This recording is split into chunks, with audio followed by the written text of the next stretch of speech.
Welcome back to Bug Eye Gardener channel. It's June 20th, and we'll give you a quick update on how the garden's doing. First, I want to apologize. I know I haven't gotten hardly any videos out this spring, and if you're a subscriber and was wanting to follow for information on, this zone 6B, 6A that we're in, and when to plant stuff, I'm sorry I haven't got caught up this year. I've been really busy. I've got a couple projects going on. I'll show you them here in a little bit, and what I've been working on. And that's part of the reason the garden, there's a couple things that didn't do real well, but I want to let you know how that's going too. So we'll give you a quick update here, show you how everything's growing, and a couple things that I might have screwed up on a little bit this year. All right, we'll start here with the green beans. They're doing pretty good. You see, got some blooms on them in there. They're doing all right this year. This is the best year of green beans I've had for a couple years. Remember last year I didn't have much luck with them. The rabbits seemed to destroy them. Let's see, I got some okra right here in the front. There's zucchini and squash on the end. They're taking off slowly. And cucumbers right here, and they're going real slow. Pepper plants are doing okay. I got a volunteer cucumber I let go there because it was growing better than the ones I transplanted. So peppers are doing all right. They're doing okay. We're gonna skip this one section here. We'll come back to that. That's one of the things I screwed up in. In here, I've got some watermelons. I know there's some weeds here and there I gotta go ahead and pick out. And I need to get my weed fabric down soon. I haven't got that done yet. But they're growing slowly. They're starting to get big leaves on. They're getting ready to take off. Look at here, I got a nice head of broccoli. The broccoli's doing really good this year. It'll be ready to pick here in a week or so probably. It's doing pretty good. Cabbage is okay. I need to spray it. You can see I've got some bug damage on that. And I've got a lot of potato bugs too I need to spray. Cauliflower on the ends looking all right. These are collards. You see the bugs hammered in pretty hard. That's just happened in the last week. So I'm gonna get these sprayed here in a little bit today. I was gonna spray the other day and it was raining out. So let's see, these are snap peas full of weeds, as you can see. I never got any string up on them. Like I said, I've been really busy this year. Potatoes are looking awesome. I never got them healed, but I healed them pretty good when I planted them, so I might just go with that this year. They are covered in potato bugs. They were the other day. See if I see any in there. There's a couple. Not very many, but they were loaded the other day. I don't know where they all went, so we'll get them wiped out. Now, let's get on to the disasters of the year. My onions. So, I got a video I put out where I planted the onions, roughly 150 of them, I think. I have 12 onions left.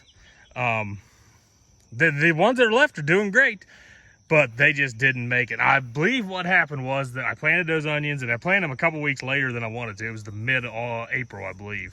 And I've read where onions don't do well if you plant them and you have a hot spell afterwards. And we had some 85, 86 degree days there after that. And I believe that just did them in. I didn't have the water hose hooked up, but I come out and I watered them every morning when I got home from work. I was on midnights that week and watered them good. I thought they was gonna be okay, and they wasn't. So, like you said, I've only got 12 onions left. It's pretty disappointing because if you remember last year, my video, go back and check in July when I harvested how many onions I had. They were huge. It was a great year, and some of them lasted up until just a couple months ago. So, pretty disappointed, but now I learned something that I definitely need to try giving the ground earlier, and that didn't happen this year. There's no way it would have, because we had 6 inches of rain in the first 2 weeks of April, so it was way too wet to get them in the ground. It was too cold, too wet, but then we just went straight to hot. So that's how that's going. Now let's look at the other disaster. If you've watched my other videos before, you know I'm pretty proud of my tomato plants. They usually do really, really good. And this year, and part of it's because I've been busy with other stuff and haven't got to them. Usually these things are 3 foot tall now, and I've got my cages and peppers on them. Or excuse me, my cages and my newspaper and grass clippings around them. You see half of it's weeds right there. So I don't know what happened this year. I put them in the ground the same way I always do, laid them on their side, put a little bit of fertilizer in with them, did everything the same I always do. So I had 5 red snapper plants down there in this corner down here, and they died within the first week. I don't know why. I was like, that's weird. So then I come up here, I had a bunch of brandywines in here. They all died. So all that's left is some lemon boys on the end that are just laying on the ground because I haven't gotten to them. And I've got some cherry tomatoes here on the end, and there's an early girl in there, I think. And there is a tomato in there that's not too far from being ready, I think. But this is it. This is pathetic for my tomatoes. I mean, I usually, if you see one of my other videos, I put the cages on them. These things get 5, 6, 7 foot tall sometimes. And this is a terrible year for tomatoes for me. And it's all my fault. I just was busy with other projects and didn't get to them. So the onions and tomatoes are a flop this year so far. Everything else is doing okay. It's chugging along. The cucumbers got lots of blooms on them, even though the plants aren't real big. So the last week, we've had 90 plus degrees here in Ohio. Right now, I think it's 90, supposed to be 91 today, 93 tomorrow, 93 the next day. It's been 90 for the last few days. We had 92 Tuesday. It was hot. So I was worried about how it's going. We've had a couple rain showers though that's really helped out. So you see there's no corn in this garden. So I did a little something this year, a little different. So let's walk up on the hill and I'll show you that. Okay, so my normal garden's down here, and up on top of the hill this year, I put in a big patch of sweet corn. And it's coming along pretty good. I got a couple rows right here in the middle. Didn't come up real well. I tilled this late at night one night in the dark. I planted the next night at 9:30 in the dark with a headlamp and my cedar. And it didn't do, I missed some stuff. I couldn't see what was going on, but I got plenty of corn here for what I want. This is a 30 by 35 foot plot. It's about 1,000 square foot. I was wanting to do enough corn to freeze a bunch. So that's why I put this plot in. I think it's gonna work out good. Like I said, a couple rows are pretty skimpy there in the middle, but the rest of them's coming up good. I hilled it a little bit the other day. Let's see if I get down there, you can see it better. Give it a little hill and fertilized it some. And it seemed like it made a good difference. It grew a good bit here in the last week. We had some rain too, so that's helped. So this is something different I did this year. I think it's gonna work out good. Pretty excited to have enough corn to put some in the freezer. We used to do this with my father-in-laws all the time, and his hadn't did very good the last couple years, so we'll give this a try.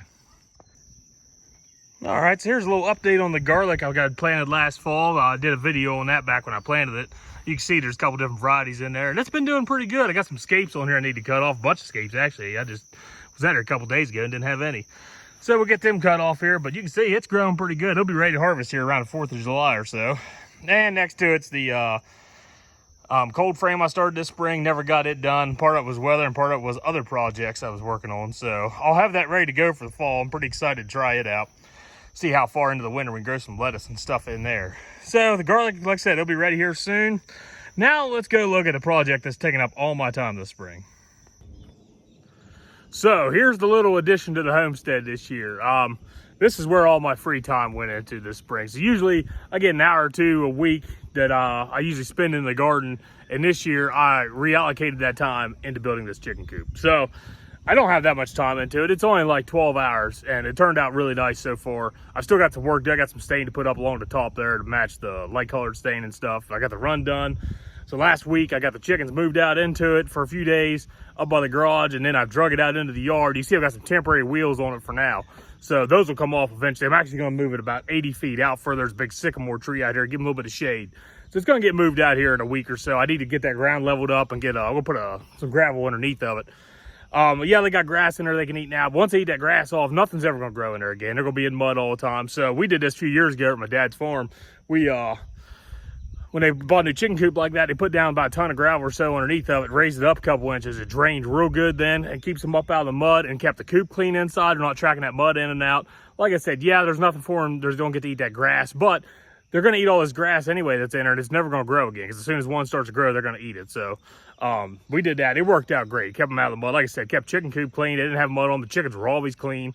So I can go more detail with this. Maybe I'll do a video on when I get it completely done. It's about done now, but I raised it up. So they got room underneath. You can see there's a couple down here in the corner now. And so they can put a dust bath underneath for them so they can fluff around. They can get underneath there in the summertime, be cool. There's usually a breeze that comes up out of this woods beyond me. It's a big hollow back there. Usually there's a cool breeze under these shade trees. So that was the idea. That way they got some breeze in the summer, try to keep them cool. And I've got a shade cloth I can put over that run if I want to at the end.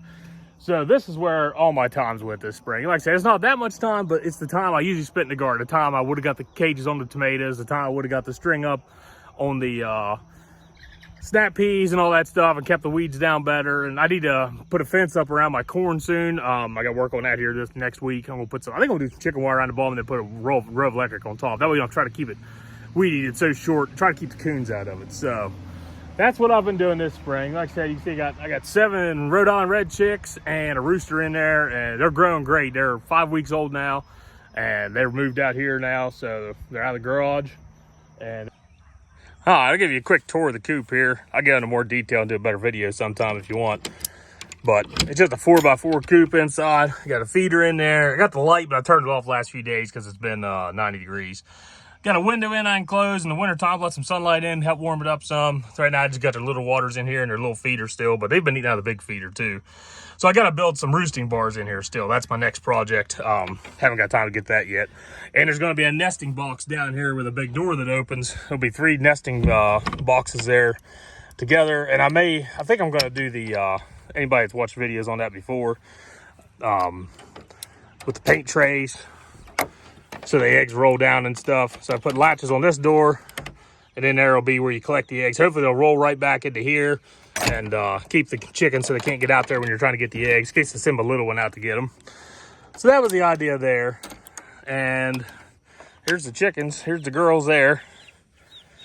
Got the ramp in. They've really been enjoying outside. There's the rooster down there. You see he's getting a little bit of a comb. I got a couple of these water cups. These are from Amazon. They're Rent-A-Coop, I think is the brand on them. There's like 4 in a pack. You can put them on anything. I put them on that flat-sided bucket. The cat litter bucket's been working great. Highly recommend those so far. I will say, make sure you put them high enough so if you set the bucket down, it doesn't activate them and they leak out. They tell you to put them an inch. I got them about 2 inches. It's been working really good. The chickens really like them, and it holds a lot of water. So you see, they've been running around inside there. They're growing pretty good. Like I said, they're 5 weeks old now. So we'll be having some eggs here in a couple months, hopefully. All right, so that's how the garden and everything's going here in the homestead this year. Like I said, I apologize if that I haven't got more videos out getting everything in the garden, but half the garden I planted in the dark, literally in the corn. It was pitch black. I was up there planting it. That's why the rows are not real even, and they're not straight either. So the garden I planted half of it in the dark this year. I just been busy and haven't got to it. So I hope in the future to do a better job of getting videos in when I'm planting and stuff, more like a garden vlog almost. So anybody that's in the area, in this zone, kind of knows when to put stuff in the garden. That's the whole reason I started this channel. And I'm really disappointed I didn't get kept up with it this year. But between the 2 little boys I got and everything, we've been pretty busy. So anyhow, that's how everything's going. Thanks for watching, and like and subscribe. And I'll try to get more videos out. Especially next year, I'll do a way better job, I think. And do a better job of keeping dates and stuff and what varieties I'm planting, and keep you informed in case you want to know. So thanks for watching again, and have a good day, and see you next time here on the Buckeye Gardener channel.